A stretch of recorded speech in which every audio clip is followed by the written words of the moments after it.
Para alam nyo, late na kayo. Ang maaari lang kayo magkamali, baka magkamalan nyo, yung isang staffer namin ay yung Kabataan Party List kasi kabuka.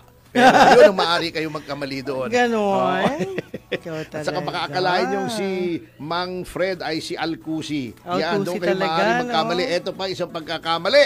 Opo. Oo. Yung sinisid. Yung sinisid ni Boying Remulla. Na Mahilig magsisisisid pala itong si Boying Remulla. Sa Taal Lake? Oo, kaya pala. Medyo nangangayayat dati. Oo, sa Taal Lake. Walang nangyari doon. Walang DNA. nangyari. Wala. Walang DNA. Kaya wala. Na nakuha. Oo. Yung iba naman na may DNA, hindi naman nagmamatch. Hindi nagmamatch sa kaya alam mo, in-interview yung mga police. Apo. Sabi nila, anong bang gagawin nyong investigasyon? Sabi nila, unang-una ho, identify namin yung mga nawawala. Okay.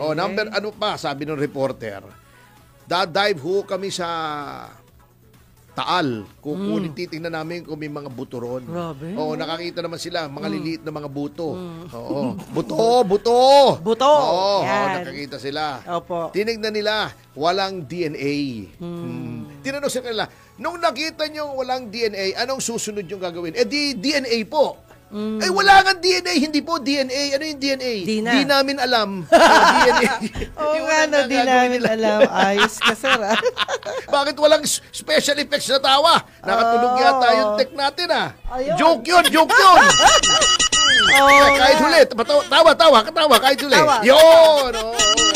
DNA nga, yung ganda-ganda ng joke ko. DNA, di namin alam. Pambihira. Hirap na hirap ako mag-joke dito. Walang tawa. Anong klaseng istasyon ito? Magre-resign na ako rito. Wag! Hindi nyo tinatawanan yung mga joke ko eh. Wag! Don't do that. Oo. Sobra kayo. Mga tuta kayo ni Duterte. Ay, grabe. Grabe. Don't say that. Ay, grabe ka. Para kang baka madimanda ng contempt. Para kang attorney. Anyway, yun na nangyari. Opo. Para hindi naman masabing walang nangyayari.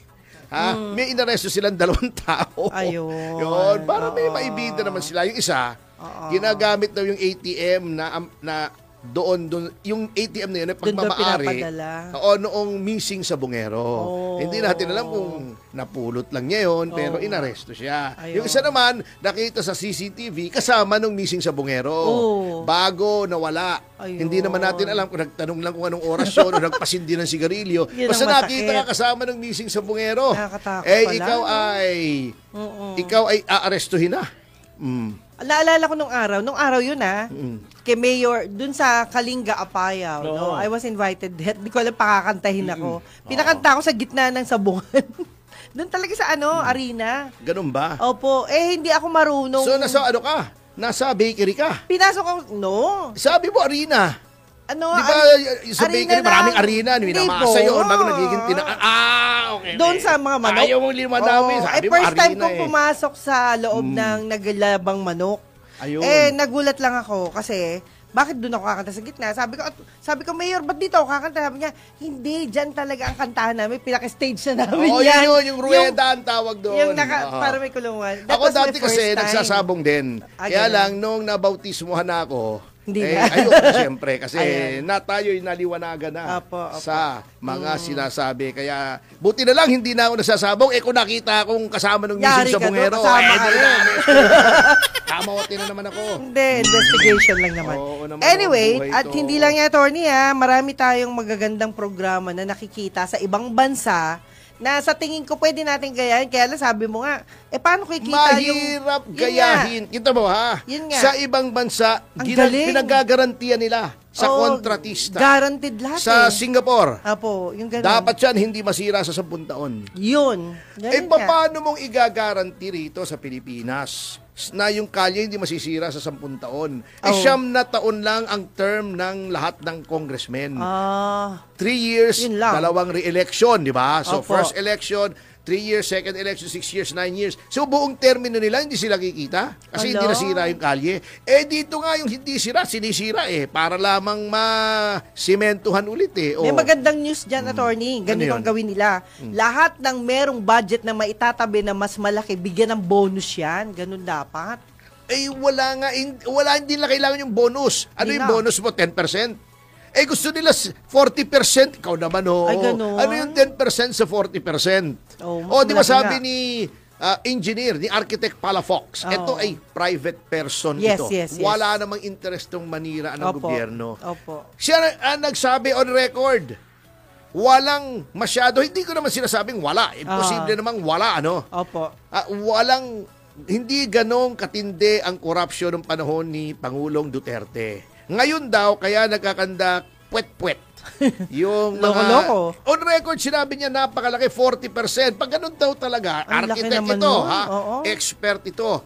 Kapag ganun talaga ang mangyayari, syempre, anong ilalagay mo? Kita mo, 40% ang korupsyon. So, 40% doon sa congressman. Okay. Ilan na natira? 60%. Dapat ang contractor, kumita pa, ang standard, Ayun. 30% ang markup ng contractor. Ang ginagawa nga ng mga ibang contractors, nakausap ko, mga kliyente ko, hindi na nga sila nagte-10%, minsan 15% na lang ang kita. Kasi, pag 10% mo, at 30% mo, at 40% pa sa yung kausap mo, SOP, 4, 5, 6, adi 30% na lang natira sa project. Kaya huwag kayong magtaka kung isang ulan, bagsak yung mga revetment, yung mga dam, yung mga rock netting, kamote talagang mangyayari. Hindi ba pwedeng ipagbawal yan sa kanila kumuha ng 40%? Bawal nga corruption nga yun bakit ginagawa? Yun nga ang problema. Kaya nga sinabi ni Pangulo, mahiya naman kayo. Kaso mo, Mr. President, hindi po mahiya, sinasabi ko na sa inyo. Walang hiya yung mga yan. Kayo naman, para naman kayong kahapon lang pinanganak. Gawin nyo, paimbestigahan nyo, kaysa kung ano-anong pinaimbestigahan nyo. Imbestigahan nila. Problema, paano nila imbestigahan yung sarili nila? Tatanungin nila yung sarili nila. Pag hindi sila sumagot, pakukulong nila yung sarili nila.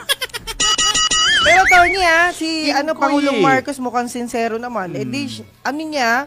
Name drop yung mga taong involved. Diname ba niya? Wala naman Wala rin. Diba, nag-State of the Nation siya. Opo.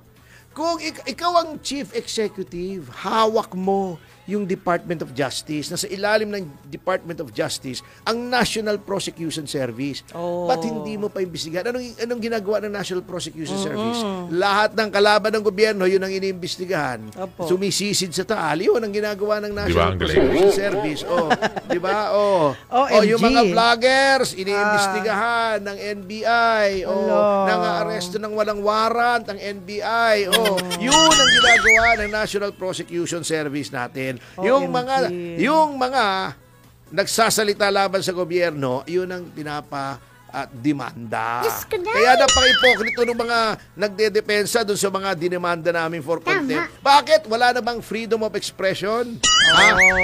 Bakit yung mga kumukontra sa gobyerno dinidemanda ni Ontiveros? May sinabi ba kayong ganyan? Ipokrito kayo Don't ask. Kaya wala naniniwala sa inyo. Pambihira kayo. Goodness. I don't like that. Napaka-ipokrito nitong ilang mga taong politiko ngayon, Iba ang sinasabi sa ginagawa, double standard. Yan ang sinasabi ko sa inyo. Bakit yung Quadcom tuwan-tuwa kayo nung pinakukulong yung mga vloggers? O baka ngayon, nagdemanda kami. Kaming pinangangalagaan lang namin ng dignidad ng kataas-taasang hukuman. Sasabihin nyo, Oy, may freedom of expression. Puwet ninyong lahat. Ganon sinabi? Oh my goodness. Ano ba naman yan? Anyway,